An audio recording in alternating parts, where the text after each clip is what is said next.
guys, welcome back to the Things That I Wish My Mum Had Told Me podcast with me, your host, Emma Thompson Hill. And me, your other host, Clara Hermit. That was a nice little harmony. It was, wasn't it? I mean, I can't sing for shit, but you know. I did musical theatre at college, so You I can could hold a sing. little tone. You can sing. You can hold a note. Me, on the other hand, definitely sound like a cat being strangled. But listen, singing's for enjoyment, not for being the best at everything all the time. No. So you happy for me to sing then? Okay, no, okay, it's okay. No. Don't worry about it. Okay. It's for my enjoyment when I'm on my own, alone, and no one else is around. Exactly. It's exactly that. Then I may enjoy my own singing. So we're doing another Dilemmas episode today. Yeah. Yeah, we are. We're doing another Dilemmas episode. We've had so many, so we just thought we want to get through them all. She's got a cup of tea. Sorry, I just got a copper. And if you're listening on the pod, Emma has a massive, fluffy Jamiroquai-esque hat on. I've been asking everyone that walks in, do you like my hat? And they're like, yeah, but I just can't tell if they're serious or not. What Shaq said was, I like big buckets. No. I said, Shaq, do you like my hat? And he went, yeah. And we were like, not convinced. And he went, no, it's very Jamiroquai-esque. And then what did you say? He went, yeah, I like big buckets. And then I said, you like big You buckets, like big buckets, love. And then that. Interesting. Anyway, we're going to do a dilemmas episode. Don't forget, if you do have a dilemma or a saucy story that you want to share with us, you can email us mumtoldmepod@gmail.com or slide in the DMs. Yeah, so slide in the DM, hit us in the DM. Everything's anonymous. Give us your stories. It's a safe space to overshare. Yeah, and we'd love to have you there. And we are going to be kicking things off with some dilemmas. Do you want to start off with my long one? Yeah, I've got a very long dilemma, girls. It's a very long dilemma. It's a story. It's basically a story, but I don't think you mind because we're in your earlobes. In your ear. In your ear holes. On your eardrums. Surely FM coming in your ears. Well, you've probably got taste buds. Taste buds in the ear holes? Let's okay. talk about that. Okay. Hi, ladies. I have the weirdest long-running dilemma and I'm not sure how to process this situation anymore. Put that tea down, babes. Yeah, the tea's got to go down. Basically, I dated this guy when I was 18. I have just now turned 26. But she dated this guy when I was 18 for a year and a half. That was the actual length of the entire relationship, which ended over 6 years ago, and gives an indication of how much influence this man should have had on my life. However, he still lives with me in my parents' home to this day. A year into the relationship, I started to see some sides of him that I was not a huge fan of. He would make me hang out with his friends, but then refuse to meet with mine. He would treat sex like something he automatically deserved and that I had to deal with. He became really childish and lazy, and he ended up feeling more like a child than a boyfriend, which was just so cringe. So I gave myself 6 months to try and recover the relationship through communication, and surprise, surprise, my words as a 19-year-old were not going to change this boy. Approximately 6 months later, some random day, it became too much for me and I just couldn't do it anymore. Broke up with him on the spot.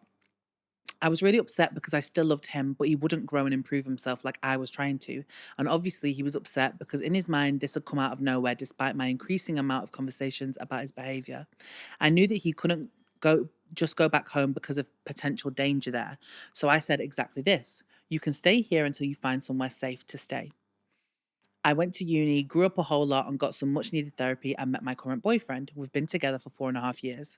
I came back from uni and he was not only still living there, but he was in my old bedroom. What the fuck? That was 3 years ago. And guess what? He only started paying rent last month.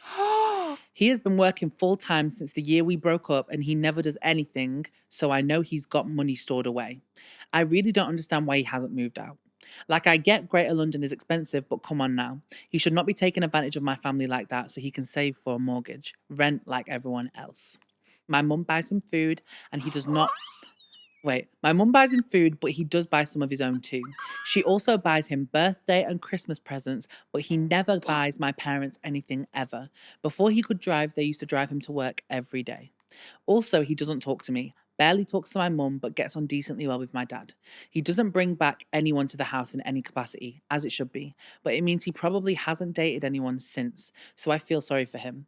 In no world do I believe he deserves anything bad, but I just can't help but feel resentment. I don't know why my parents have let this go on for so long. I've begged with them, cried, shouted, nothing works. And now, in the past year, there's some more complicated stuff going on with his family. So my parents really don't want to push him out. I think they're too kind for their own good. Luckily, my boyfriend has been really understanding about the whole thing. He's helped me grow in so many ways as a person. I'm so grateful to him because the whole situation is embarrassing and honestly wouldn't fly with a lot of people. Imagine starting to seriously date someone and having to tell them that your ex lives in your family home. Please tell me I'm being justified in wanting him out, or am I being unreasonable? I've really tried to grow and understand his situation and treat him with kindness, but I get absolutely sideswiped by his complete and utter apathy towards me. I feel bad for how I've treated him in the past, but I've tried to understand and forgive myself too. Do you have any advice to help me not be so full of anger and be more mature about this? Every time I see him, I get taken back to the 19, 20-year-old who couldn't stand the sight of him and wanted him out of the house immediately. I've never met anyone in an even vaguely similar situation to be able to discuss it. And obviously, my friends always have my back, so I can't trust their judgment. Big love with the podcast. I really hope you keep going with it. I would love to hear both of your general thoughts. You girls really make me think positively about my self-worth as a woman, and you're both really funny. Woo! That was a lot. I feel like I was a kettle Waiting boiling to boil and over. the steam was coming out of my ears. What the actual motherfuckity fucking fuck. How It's crazy. like they got a grown-ass foster child. That's what I mean. They who's a basically man. adopted him. They've adopted a Like man. they've adopted him because at this point, like I don't know anyone that would do that. They've adopted a grown man. Like you, at a certain point, you would say that you have 6 months. Get 6 out. months is an ample amount of Get time. out Leave right now. Damn. You need to leave So that honestly, house. like sometimes people are too kind for their own good, and I get it. What I will say is, it sounds like, from his perspective, he's had a really tough time. He's like maybe with his own family, that's probably left him a bit emotionally stunted, etc. He's found somewhere where he feels safe and comfortable, and he just wants to keep living there because it's easier for him rather than work on himself, look at himself, do anything. In a way, I guess it is kind of taking advantage. And although your parents think that they're probably helping him, I think they're just enabling him to not look at himself, to not grow up, to not get out there into the world and start being an adult. Because living in a house rent-free, It's insane. not paying, like not even buying all your own food. I don't even know how you have the balls to do that with someone that's not like, I don't know. If someone's just letting you do it though, this is the thing. Okay. And I obviously, like, your parents sound like they're really nice people and they think they're doing like this good deed or whatever. And maybe it's years in now. Maybe they feel like they're too deep into it to get out, or they just feel really sorry for him. And maybe they feel like, you know, he does need to be babied and he's not capable, when he's probably lapping that up and enjoying it because he's never had it before. Although, excuse me, I just had to burp. She does say that he doesn't really talk to her mum, which is weird. Crazy, but you know? she's still like buying him presents, buying him birthday gifts, Christmas gifts, and he doesn't really make an effort with her. No, but she obviously really feels sorry for him and thinks that, you know, that maybe that action or that inaction from him is like part of his wounding and part of him being damaged. But he's a grown adult. Yeah. He has to take care of his own shit. And That's insane. if it was me, I would be fucking livid, Yeah, mate. same. If my ex-boyfriend was living in my parents' house, Oh my God. I would be so angry. And so I don't blame you at all for feeling angry. I think that, you know, I think actually I would sit down with my parents away from him and say, this has to stop. this has to stop. It's gone too far now. You need to give him notice. You're not helping him. You're not helping him at all. All you're doing is enabling him to continue to act like a child. And unfortunately, that's not going to help him survive in this world. It's just not. And he's obviously, like she said, he doesn't do anything. Like, he works full time, doesn't really go out and socialize. What's he doing with that money, bro? Like she said, he's stacking it ready to buy somewhere. He's getting a mortgage payment together, babe. But if he's thinking like that, you know, and he's not, it's not really that he's not capable, he's too scared, you know, to go out into the world on his own or any of those things. If it's not that, and he really genuinely is in his head thinking, as soon as I've got this money, I don't know how he's I'm going to happy get off living of here, like that. then he needs to go. Like, just go and leave them God, alone. I would feel so uncomfortable, like living in someone else's house that was not, like living in someone's parents' house that were not my parents. I would feel so uncomfortable. I guess like we can't really imagine what it's like because we don't have a home that's, you know, like violent or dangerous or unsafe. And perhaps if you've grown up in that for years and you find somewhere that does feel safe, haven, where you are accepted, you know, would you want to really leave? I know, but at a certain point you have to think in your mind, I'm taking the piss now. Yeah, like I appreciate what you guys have done for me so much, but I am taking an absolute piss. Yeah. And I feel like he has to know he's taking the piss. He's taking the He has to be aware that he's taking the piss, but he's not saying anything about it because as long as he can get away with it, he's going to get away with it. Because you just think that he'd be like, guys, thank you so much for everything you've done for me. But, you know, I've got a job. It's time for me to, you know, and I'm still going to come back and see you and whatever else. But I really appreciate everything, but it's time for me to go. But also, I guess, like, you know, I would be interested to, like, you said you've spoken to your parents, but to sit with them and be like, why are you doing this? Like, why Yeah. are you still enabling him? And also, what do you think he's like, how do you think you're helping him? God, I'm not. Because she said it was when she was like 19, 20, and it's Yeah, been and 6 years or whatever. So he's in his mid-20s, late 20s. I feel like I'd sort of understand it a bit more had they had like a good relationship. Yeah. And I get it, they were young, but it's like he treated your daughter poorly, Yeah. and now you're letting him live in the house. Like, Mhm. I don't know. And I get it, like they were young when it first happened, and obviously he couldn't go back home because it was dangerous. So But you can let him get himself together. You have to put a time frame on people, or else Yeah. they will take the The piss. piss. Give someone an inch, They'll and take they'll a take a fucking mile. and that's that. He has taken not a mile. He has He's taken fuck me. miles. He's taken plural miles. He's took the whole world, He's once around the world. He's globetrotted that one. Yeah, Probably around the whole bloody universe, around the whole solar exactly. system The or Milky some shit. Way. I think for me it would be like having, obviously you don't live there, but he's in your bedroom as well. It would be about sitting down with my parents and saying, look, this has gone on for long enough. I'd be fuming. I'll You come know. home and he's in my bedroom. My ex-boyfriend's living in my bedroom. You're But having me on. And also it's years later as well. Like it's years She's been later. away at uni for She's been away bettering herself growing up, and this man's still there living in her bedroom in her house, being looked after by her mum and dad who are buying him Christmas presents and fucking birthday presents. It's just it's got out of hand. Yeah. It's got out of hand. But what I will say in those kind of scenarios is we know he's getting something from it. Her parents are also getting something from it. Otherwise they wouldn't be doing it. Even if it's that, you know, it makes them feel feel good like about good people, themselves. or they can't deal with how they would feel if they had to, you know, whatever it is. Yeah. But they, you know, it's kind of a situation where if it's just their good nature that's being taken advantage of, it just seems really unfair. And I would have to have a real word with them and say, look, it's gone on for too long. I'd probably even say to him, hey, look, you know, because you said that he doesn't even talk to her like. No, but he treats her with apathy, like, you know, whatever kind of thing. I would have to say to him, It's look, like a sibling at this point. yeah, this has gone on for too long. You're taking the piss. But I think because she's holding all this resentment, she's saying that, like, I don't think she can have a conversation with him about it because it'll just end up like she's being mean and nasty. And I get that. Like, you know, when you hold resentment towards someone, you can't like have a mature, neutral conversation with them because you're just being blunt or you're being short or you're being angry. Like, I think she needs to have a chat with him. Well, then if it's really difficult, I would say go and speak to a therapist a couple of times so you can deal with all of that shit. She's done therapy. Yeah, she has. But I would go specifically for this reason. Like sometimes I'll go back and see my therapist or whatever just to talk about one particular thing, just for 1 or 2 sessions, so that I can neutralize it, so I can then take action and do something about it. So I would say to do that so that she can deal with that kind of, you know, part first, get it out of her system. But I do think it's really difficult because imagine now if you're him and I'm having this conversation with you and he's just sitting there like, yeah. Like, I'd be fucking fuming. It's just going to be so difficult to trigger it. But I think that's why I would say, you know, above and beyond speaking to your parents and getting them to realize that enough is enough. Like, it's done now. Yeah. It's done. It's been going on for years. Enough is enough. He's got enough money. Yeah. He can always come back and ask them for help if he needs to know how to use a washing machine or whatever it is that he, you know, that he can't do. And this is so annoying because it's like she'd really have a say in this, like, because it's not her home, it's her parents' home. No, she doesn't anymore, but she invited him in. Like, that's the thing. You know, I'm not saying it's not your fault, but it's one of those things where it's like a situation that now no one wants to get out of it. It's like everyone's too timid and too scared. And I do think that even though he's taking the piss and even though he's probably aware he's taking the piss, underneath that lies probably a scared little boy who just isn't ready to face his demons or what he's been through. Which I get it, but guess what? That's life, motherfucker. That is life.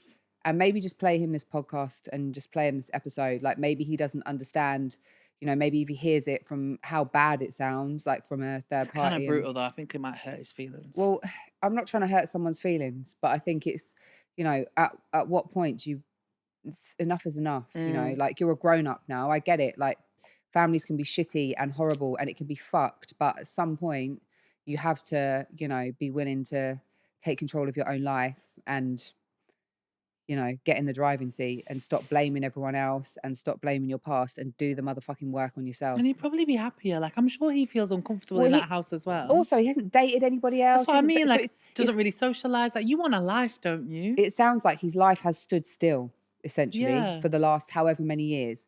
Probably just because he is in that safe place. And, you know, yes, there is that kind of apathy, but very often apathy comes from a place of sadness, of depression, of unhappiness. You know, that's why a lot of people are apathetic. And, you know, even being angry is better than being apathetic because there's some energy, there's, you know, some desire to do something. So if he's in that space, he's not going to deal with his own shit and his emotional needs. It's like I always, in that scenario, it's kind of like he's an amoeba, you know, that just like living, or a plank, like living on another creature. And he doesn't even know who he is. He doesn't even, but it's because everything's probably felt too scary and too frightening to deal with it. But you're a grown up now. And it's not to say that, you know, I'm sure your parents would want to continue to be a support system for him, but I think it's time that he moves on. Damn. So I would definitely my thing would be do some more therapy specifically on this, how you can unpack it and how you can deal with it. Take your parents away from the house so they know it's important, so they know that you're serious, and have a real conversation with them. If you think that you can go to him in a way where you won't lose your shit, go to him and talk to him, but be prepared for the fact that, you know, he might probably just, or alternatively, the other alternative is to write him a letter, and not a nasty, horrible letter, but to really think about what you're writing and what you're doing, etc. But, you know, that might be another way to kind of get your emotions across and to get your feelings across and your opinion across without losing your shit. Wow.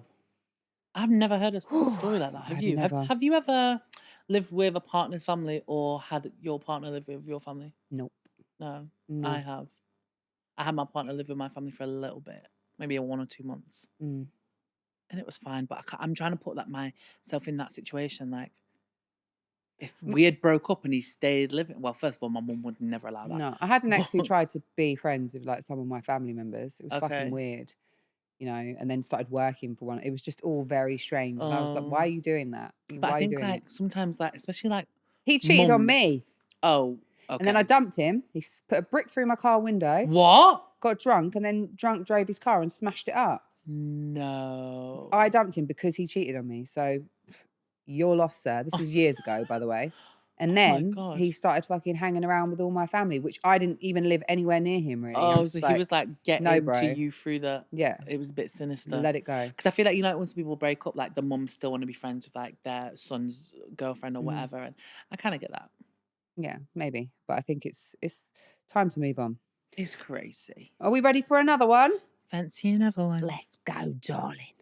Hi, girls. Hi. I'm so glad you guys have started a podcast together. Thanks, girl. Thanks, girl. Me too. Okay, sorry. We've got to get serious now. Time for serious hat. Hat. Wow. I meant hat. That's serious not a serious hat, babes. It's a lovely hat, but I don't know if it's serious. My dilemma today is a touchy subject for me personally, but I really enjoy and can connect with the advice you give to your listeners. So for some context, I'm a 24-year-old girl and my boyfriend and I have been together for 1.5 years now. I love him so much. He brings me such peace after years of fuckboys and feeling shitty about love. He is close to 3 years older than I am. He was a virgin when we met, but quickly changed. Oi, oi. Go on. Since we started having sex, he rarely comes from sex alone. At the start, I thought maybe it was to do with nerves, with him lacking experience in that. So it didn't bother me for a long time. The longer we've been together, I've noticed that he only finishes when I'm on top or giving him a hand job. Other than that, no avail. It's made me upset so many times that I've even ended up crying a few times after we've had sex, to the point I had to tell him. I told him it made me feel insecure, like he doesn't find me attractive enough to come, and that he's just not enjoying the sex as much as I am. He reassured me that it's definitely not me that's the problem and wiped my tears. It made me feel better for a while. When it continued, it just got to me. If it's not me, then what is the problem? It's hard for me to explain how it makes me feel because I love him so much and every aspect of our relationship is amazing. I just want the feeling of him not finding me attractive or him not enjoying our sex to go away. He's reassured me that he doesn't need to come to enjoy it. I suppose my question is, how would you feel in this situation, and is there anything I can do? First of all, it is nothing to do with you. It's nothing. It is literally nothing to do with you. I think the only person that's making it about you is you. And it's like, I get it if you're insecure. I don't mean this to sound in a rude way, but it's like, not everything's about you. It's not all about you. It's not all about you. And it is the same with most things in life. And let's be really honest, like on this podcast and, you know, in general, I've spoken a lot about us as women, and you've spoken about this as well. Like, Mm. you don't have to come to No, enjoy like I was sex. gonna say, like I don't come easily. Like No, sometimes I can struggle to come, and it's nothing to do with my partner. yeah. But also, you still enjoy sex if you don't Yeah, come. big And time. I think we have to understand that all of our bodies are really different. And if I'm being really honest, like when I've been in, longer term relationships, there does tend to be some kind of routine to the sex, Yeah, i.e., like most people probably have a preferred position yeah. and a preferred way to orgasm. Absolutely. Like there's something that someone does to you that you know, like, yeah, if you do this, I'll probably come. Yeah, and I think guys are exactly the same as Yeah. that, whether it's they prefer that you're on top or whether it's like in doggy. And so I don't think that really matters at all. Like, first of all, if he's saying that he's enjoying it, whether he comes or not, then, take his word for it. Yeah. Number two, if the way that he comes is by, like, I've had amazing sex with someone, not had an orgasm, or had like a penetrative orgasm, but not a Mm. clitoral orgasm, and still like masturbated at the end, Yeah. with them being part of it Yeah. to orgasm. So as a woman, I'm doing all the things that you're saying that your boyfriend's doing. And I find the man that I'm having sex with incredibly attractive, but that's got nothing to do with it. It really has nothing to do with it. Mm. The fact that, like he's there with you, he's reassuring you that he's like, you'll have it. It's got nothing to do with it. Even if, it was that he couldn't get hard, it's Mm. still probably got fuck all to do with Yeah, yeah, you. yeah, yeah. It's to do with like an anatomical problem. But Yeah. I would say like someone who has a specific way to come, that's it for them. Yeah. Maybe that's it for them. And I've heard someone say before, like a sex therapist say, like we have like muscle memory. Like, so the Yeah. way we masturbate, and it's like, is the way, if you always come in a certain way when you masturbate, for me, right? I like to put my legs together. I don't like having them like frog legged out. I put my legs together. So, that's the way that I like to come. So it's like now when it comes to sex, like I struggle more because obviously my legs are open. Like, and this is happening. So if you come a certain way, you might find it more difficult to come with a partner. But it's like, I think my brain did that thing again. I think what you're saying as well is that this dilemma has said that he was a virgin until he met her. Yeah. So So he's obviously a bit masturbating. older. So he's probably done a lot of wanking, let's be honest. And, if he's, I'm sorry to do the actions, but if he's sitting like that, Yeah. having a wank, or if you're on top of him, he's still in like you're saying, he's still Men in the always same come quick when you're on top. same bodily position. I think they though. like the They weight. can, but they can like- also see, like visually, Yeah. that must be really good. I think it's when you're on top and when you're behind there, like when they're behind Yeah. you. Sorry, not when you're There's behind like a them. lot going on. There's stuff for them to look at. It's visually Jiggling. stimulating as well. So I don't think we should be worried at all. I think Yeah. you have to stop taking it personally because it's not about you, No. babes. Like, It's not about you it's at all. really, really not about And you. as well, like he's reassured her instead of like, he could feel embarrassed about that. Yeah. But it's like, instead of like letting you know that he's like here consoling you. So it sounds like you have a great relationship, Mhm. but it's just like, I think because of porn and because of like society, we think there's only like one way to do stuff. So it's like, oh, a man puts his penis in me and we have sex and I need to come and he needs to come. Yeah. And it's like, no, sex is so many more things Different than things. that. And it doesn't have to be that way. Yeah. And people think, oh, I've failed or I've done it wrong if I don't Yeah. orgasm or if I don't do it in that exact way. And it's like, no, you No. make your own rules Exactly. compared like in relation to your own body. And also, if this is something, I guess, like maybe from his perspective, he might feel pressure as well, because obviously he doesn't want you to feel like it's Yeah. you and he knows it's not you. So then he's going to be like, oh my God, it's me. nerve-wracking. And then the more pressure there is, the harder it is. The orgasm ain't coming if you're just Explore, overthinking. like, who cares? You can have amazing sex where both of you are really enjoying it, but to actually like reach orgasm, it might be that he needs to, give himself a hand job. It might be that he needs you to jump on top at the end for a couple of minutes so that he can reach orgasm. Yeah. I think that's okay. I think that's absolutely perfectly Yeah, that's fine. fine. And we talk about it as women all the time. Like, it's not, it doesn't always, I think there's that what you're talking about, those misconceptions as well. Like men should be able to just come like that and they can do this and they can. Yeah. But everyone's different. Like everyone is different. And, I think it's really about accepting that and having fun with it and exploring, like help him out with the hand job or like watch him. Yeah. Like, I find that really sexy, like watching somebody. And it's like, orgasm is not the end goal. Like, orgasm does not have to be the end goal from sex. Like, you can still enjoy sex and not have an orgasm. Fair enough, like, you might feel a bit sexually frustrated, like, but you don't have to come. No, No, you don't. And if he, like, again, if he's saying he's fine, he's fine. Like, he's allowed to, he's allowed to say that. It has nothing. I think the most important thing Yeah, it's about nothing this to do is with it's nothing to do with you whatsoever. Like, you. if I'm with someone, I find them so attractive.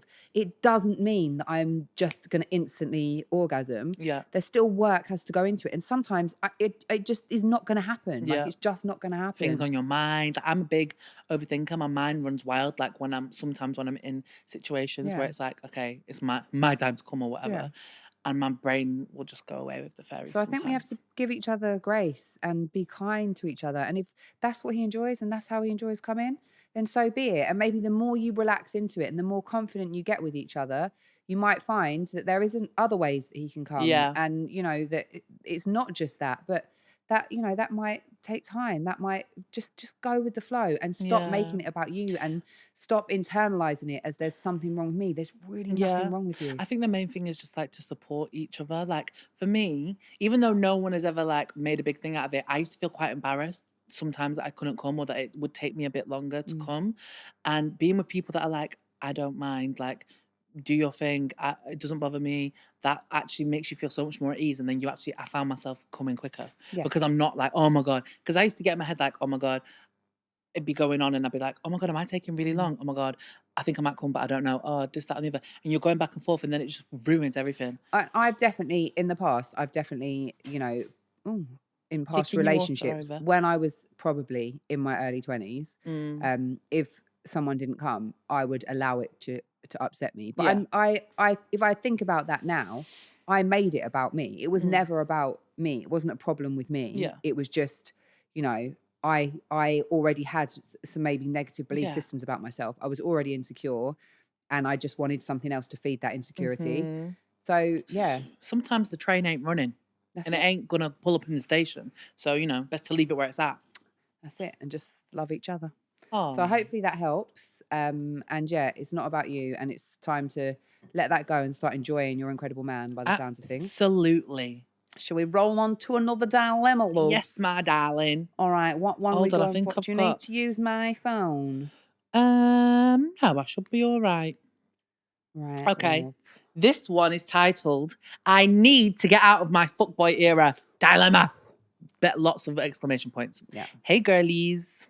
Girlies? Adore the pod. You're my most listened to podcast in 2023, and I can't wait for all the juicy episodes in 2024. Thanks, girl. So here's the tea. I'm 32, but feel and act 27.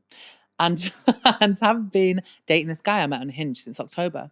I'm not good at replying to men at any given time, but especially on Hinge. So we matched in early September, and when I tell you, he plagued me to go on a date. All in all, before we met, he literally begged to meet me and was so persistent, not in a creepy way. Sounds okay. Something which I found attractive, so I met him. First date was amazing. He was hot and fun and interesting, and we ended up in a gay bar, and he was so cool about it. Hello, green flag. I was adamant I didn't want to sleep with him on the first date, but the chemistry was so strong, I couldn't help it. Second date was even better. Third date, however, was my birthday, and we went for drinks. He was acting weird and not his usual touchy-feely self. I questioned him on it until he confessed that he was acting weird because his most recent ex had called him 15 times while we were out on a date and proceeded to send him a fuck you text. Insane. We ended up rowing over it because I said he's obviously still speaking to / fucking her if she's calling him. Things then got weird between us for a few weeks, but we went on 3 more dates since then. I've been away for 5 weeks in between this. Since the last time I've seen him, he's not really made an effort to meet up and hasn't spoken to me with much respect. It's all sexually led conversation and stupid memes. This man is 34.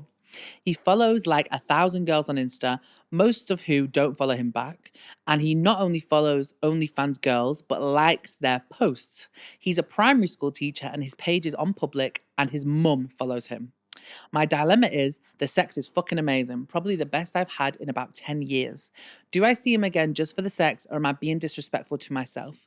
I want to be a badass bitch who can use men the way they use women, but at the same time I'm a hopeless romantic and want to find real love. Help a girl out. I feel like there's a few little problematic things going on in this. There's a lot to unpack there. First of all, I would say if someone is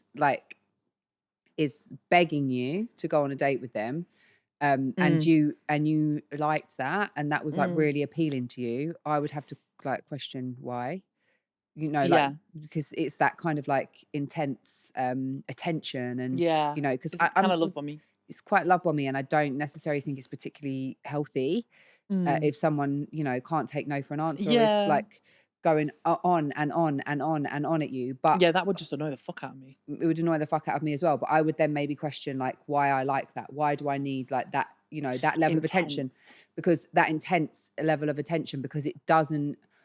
I'm not sure that that is perhaps what you would get from someone who's well balanced. Yeah, because if I know for me, like you might message someone or message them twice or maybe even 3 times, but that's your limit. Yeah. Like at a certain point, you obviously don't want to chat to me, and that's cool. Yeah. Like so to double back like time and time and time and time, it's giving they have no respect for themselves, and it's kind of giving desperate. Yeah. And I would not find that attractive. No, but I think also it again, like I would point it back to like, why do I feel like I need that much? Yeah, that much attention. That attention, that validation, like that much to be able to engage, because you said you're not very good at like replying to people on Hinge. So obviously this guy who just was adamant and wouldn't leave you alone was kind of the one that you decided to engage with. But I guess a lot of people may find that flattering. Like, it's like I'm not saying that you don't, but I'm saying maybe ask yourself why. Yeah, I hear that. I do hear that. And it might, maybe it's for a genuine reason, or maybe it's because, you are a little bit unconfident, or you are a little bit insecure, and you're kind of searching for that validation elsewhere. I would say as well, like she's saying that his ex-girl called him 15 times and texted him saying fuck you, doesn't mean they're still shagging. I mean, it doesn't mean anything. Doesn't even mean they're still in contact, but it is a messy situation with the ex. It's messy, and it's like, it's very intense, isn't it? Someone to call you 15 times. Yeah, it's a lot. Still, and I think, like sometimes people will tell me about their like ex-partners, especially recent ex-partners. And when I hear about like how kind of messy stuff is in that scenario, I just feel like, like you put up with that and you stuck with that for like a long time. And be like, what was it about you that was kind of like attracted to that in the first place, and not that I'm saying I completely judge someone in their past, because I don't, but also it's just like, it feels very chaotic. That energy feels very chaotic, and I'm nothing like that. So have you changed since then, and your wants and needs changed, or not? This is the thing with me, like obviously I used to be in like a really toxic, emotionally abusive relationship, and if I met like, I would never be in that again, but I understand how people get themselves in them situations. But I think for me, it's like, what would turn me off about that is like, you have such a lack of boundaries. Like you can't say to your ex, you're not like, or block them. It's like they have the authority in your life to contact you that many times. Why are they not blocked? Yeah. Why is there not a thing of like, you cannot contact me like that, we are not together? Yeah. That's what would turn me off. Yeah. Not the fact they were with someone like that, because we end up in situations in life, but you have no boundaries with them. Why are they not blocked? Why are they not, if you know they're prone to doing shit like this? That's what would bother me. Also, it seems like as well with this guy, and maybe I'm wrong, but you're kind of going on these like fun dates and having sex, but is there any like emotional depth? Is there, are any of your other needs being met outside of, like your sexual needs and maybe like fun? Yeah. Which, and that's fine if you're not looking for anything serious and you just want something casual. Yeah. But I think there's like a massive contradiction at the end of that dilemma as well, where it's like, I want to be able to like use men like they use women. Not all men use women. I think it's important to say that. But I'm a hopeless romantic. So it's like, I think you've got to be honest with yourself about, can you do that? Can you have casual sex with someone? And we've spoken about this many times on the podcast before. If you can, how are you going to do the emotional detachment? Because it sounds like you're already emotionally attached to this guy a little bit anyway. So that's probably not going to work. You're already listing, he follows these girls on Instagram. You're listing all of these red flags about him. He sounds like he's not boyfriend material. And actually, by you saying you're a hopeless romantic, it sounds like you want to be in a loving, that's what I was going to say, relationship. And that's possible for you. So stop wasting time on him. I feel like this, like when she was saying, it's like, you kind of need to think, what do I want from a relationship? Like, what do I want from a romantic situation? Do you want a relationship, a committed relationship, or are you open to something a little bit more casual and fun? Because if you are open to something more casual and fun, then you can still carry on seeing him if you want. And also, if you're open to something casual and fun, who cares if he follows on Instagram? Exactly. It doesn't matter to you. I mean, it would kind of give me the... It might give you the ick, but it would kind of give me the ick. And it's like, so even in so if that was me, I too feel like I'm a hopeless romantic babe. And I also feel like I can have casual sex. So, but it took me a long time to like get in a position where it's like, okay, I can actually do that. So it's like for me, even me seeing his behavior, seeing the thing with the ex, seeing his behavior, how he's gone cold, and then I'm seeing it. He like, follows all these girls on social media. In my head, I would automatically know you're not boyfriend material for me. no So way. I've already put you out the equation anyway. And then you detach at that point. I don't need any confirmation from you to tell me what you want out of You've a already put him relationship in a because category. I've already put you in my category. I don't need anything from you because I don't want to be with someone like you. Not saying you're a bad person, just not my cup of tea. Yeah. But sexually, we have great sex. So maybe we could carry on with that in a casual way. And that's the way. But if you're going to get delusional about it in your head and start picturing a life together and doing fairy tale, it ain't going to work. Which is more like me. So I have had, and I've spoken about this a lot on the podcast before, I've had a couple of successful friends with benefit situations in my life at 40 years old. But for the most part, it's not something I do because I know that I get emotionally attached to someone. And even if I know, like you've said, even if I can recognize, and I'm self-aware enough to recognize this is not my person because this, and this, there's still like a real emotional feeling there. Yeah. And I find that really hard to overcome or to say no to or to, to detach from. It's like I can't.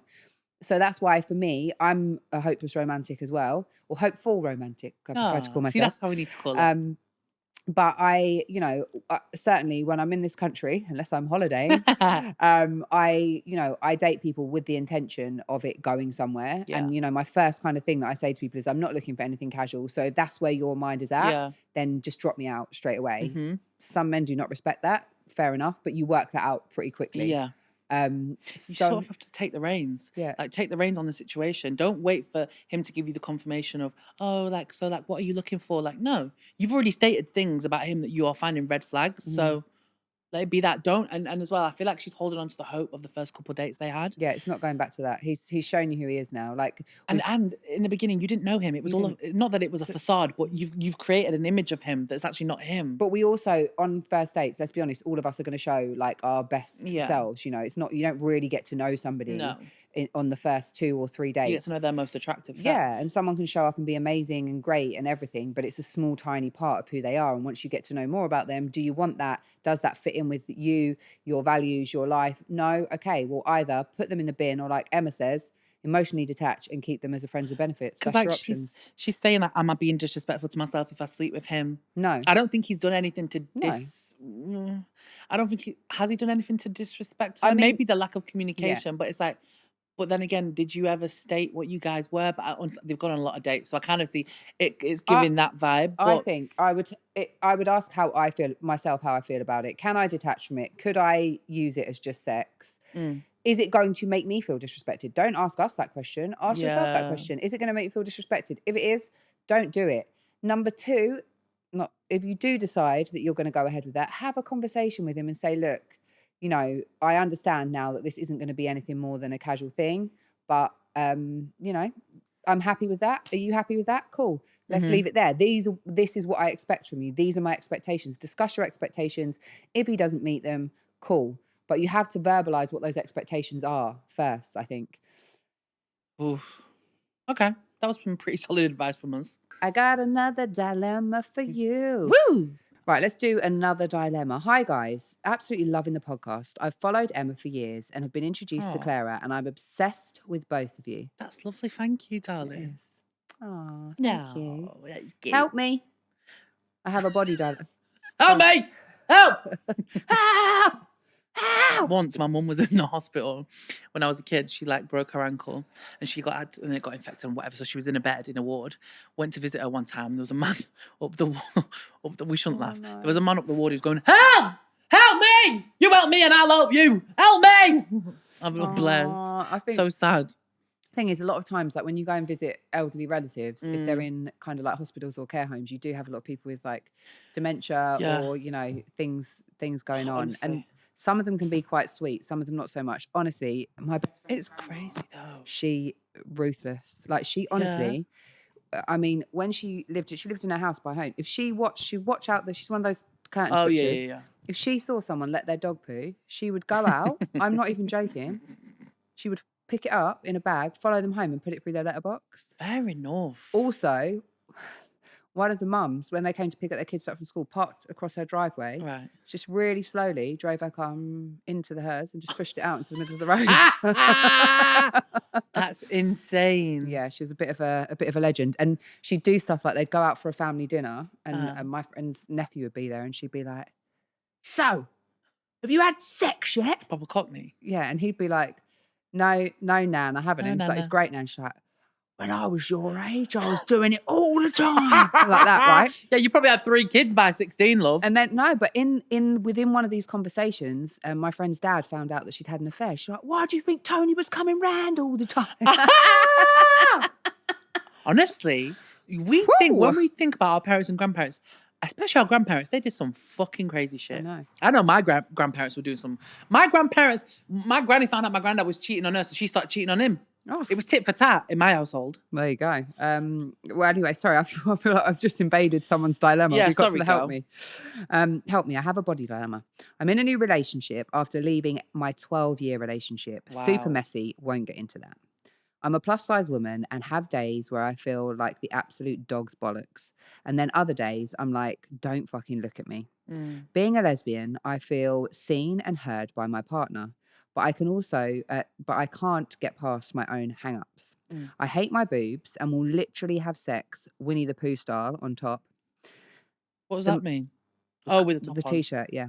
The most I'll do is wear a bra. The rest of my body, like my big belly, I'm fine with. I was so comfortable in my last relationship and never had clothes on, but I don't know how much time it will take to become super comfortable. Do you have any tips for being more confident around her? She has the body of an actual supermodel, so is naked all the time. Maybe that's part of it because she's so textbook beautiful and I'm not. I don't know. I just can't get past my own insecurities. Help. And then it says in brackets that also using my work email to send this. What's wrong with me? Nothing's wrong with you, mate. Nothing. Oh, Do you that's want to start on hard. this? I feel like, well, first of all, you're with your ex-partner for 12 years, so of course you're going to feel comfortable. You was with each other for such a long time. Some people don't feel comfortable though, and they've been in relationships for I that long. know, but it's like you can't just transfer that to a new partner. Like, obviously, it's a new person. You're still getting to know each other and this, that, and the other.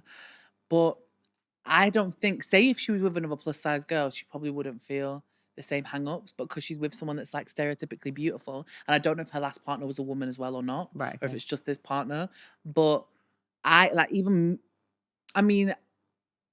me sometimes, if I'm dating women who have a very different body to mine, I think as a woman, you're like, Compare yourself. yeah, it's the comparison thing. Yeah. And it's like, you don't do that with men because their bodies are so different. But also, I think it's important to remember that your partner is there because they find you fucking sexually Absolutely. attractive, and they find your Absolutely. body sexually attractive, and I think that's like key to remember. And also, I think that sex is so much more enjoyable when you are comfortable and when you're Yeah. confident because you can really go for it. Like and I've been in a situation as well where I feel unconfident with my body, and that's all I can think about. So I'm in this, I should be in the moment enjoying what's happening, but I'm not. You I'm actually can't thinking about enjoy it how this properly. looks or what they're thinking. Are they going to find it sexy? Is it going to be, and your whole body's tense then, and you can't really, enjoy yourself. And I think that society has a lot to answer for in this because, like we said, that kind of, you're saying that your girlfriend now is like, stereotypically beautiful, but Yeah. fuck, like let's really embrace the idea of fuck all of that because Yeah. ultimately, like, what does that even fucking mean? Beauty is bruv? in the eye of the beholder. Someone is beautiful. There's always people out there who are beautiful to someone. Yeah. And it's like, even my friends sometimes will show me people and be like, she is the most beautiful girl I've ever seen. And I'm like, yeah. Like, it's not, that's what I mean. Like, someone's cup of tea is not Subjective, someone isn't else's it? cup of tea. Beauty is so subjective, and everyone is beautiful to someone. And the societal, stereotypical ideals of beauty are just bullshit. Yeah.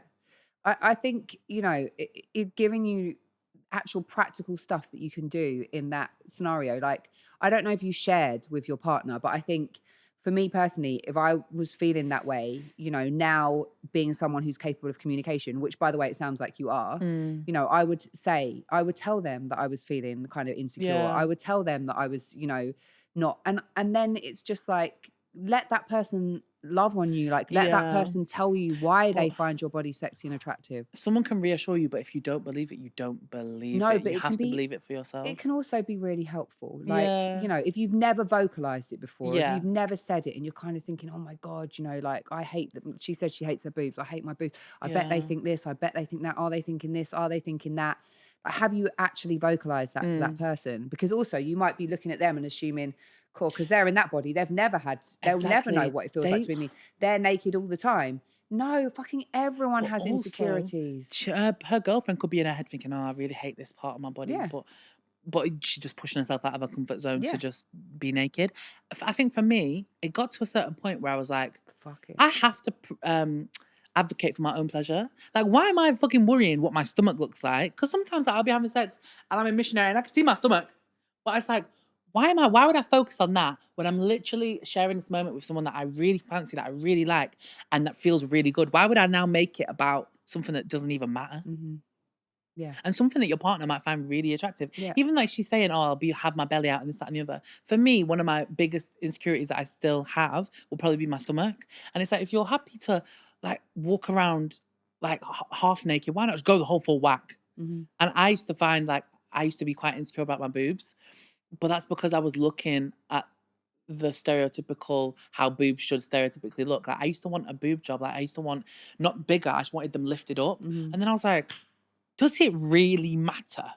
Like, does it actually matter? No. Because my partner loves me and I'm with someone that cares about me and wants to see me happy and wants to pleasure me. Yeah. And like, I obviously haven't experienced the same thing as that, but when I had like the mastectomy, and my boobs are like, if I'm on top of someone, because my boobs are just muscle, they look like funny. They go really misshapen and whatever. But when I had that mastectomy, I didn't know if, you know, this would take or if I'd end up with flat or, you know, what they were going to look like. Because they can't tell you that. It's not like having a boob job. It's completely different. And I had to get to a place where I was like, I'm okay with that. Like, I'm okay with it. And honestly, what changed for me at that time in my life was when I was like, this flesh suit that I'm inhabiting, is the thing that allows me to do all the shit I love to do. I stopped looking at it going, oh, it needs to look like this, or it needs to be like that, or it needs to be like that. And started going, it's the thing that allows me to have sex. Yeah. It's the thing that brings me pleasure. It's the thing that, you know, allows me to go and walk up that fucking mountain over there or that hill over there. It's the thing that allows me to, you know, hug my mates, drive to go and see my friends, swim in the sea, like whatever it is, all the things I enjoy. You can't do life without your body.